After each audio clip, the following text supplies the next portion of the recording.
Hi, my name is Dr. Michel Kahaleh. I am the Director of the Pancreaticopedia Service at the University of Virginia.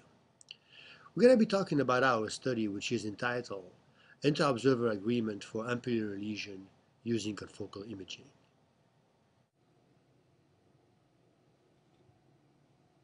Malignant ampullary lesion can be difficult to classify by endoscopy alone. Probe-based confocal endomicroscopy using injection of fluorescein allows in vivo near histopathology grade macroscopic assessment of mucosal stricture in the GI tract in real time. The objective of the study was to assess the interobserver agreement and variance in interpretation of PCLE of ampullary lesion. 12 PCLE video clips were sent to 6 GI specialists at 5 different medical institutions. 7 variables were assessed for agreement using the kappa statistic test.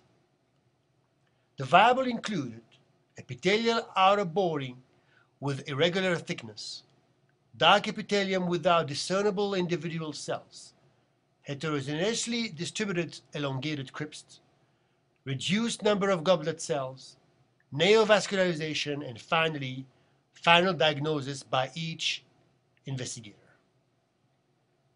The kappa statistics were interpreted based on poor agreement, less or equal than 0, slight agreement between 0 to 0.2, fair agreement between 0.21 to 0.40, moderate agreement 0.41 to 0.60, substantial agreement 0.61 to 0.80, almost perfect agreement 0.81 to 1.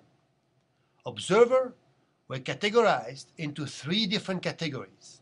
Category 1, having an experience of 0 to 10 cases of confocal imaging. Category 2, 11 to 20 cases of confocal imaging interpretation. And category 3, more than 21 cases interpreted. Next slide. The results show an overall interobserver agreement which was poor for all variables except 1. Interobserver agreement for epithelial outer border with irregular thickness was fair. 3 observers belonged to less experienced category. Upon stratification, less experienced observers had poor agreement for all variables.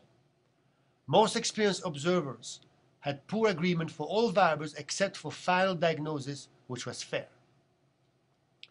This is the first study to assess and compare interobserver agreement of PCLE and ampullary lesion. Overall, interobserver agreement was poor. Agreement was not substantially improved for more experienced operator. In conclusion, further standardization of imaging is required, and a standardized training may help improving agreement in the future. Thank you. Focal imaging.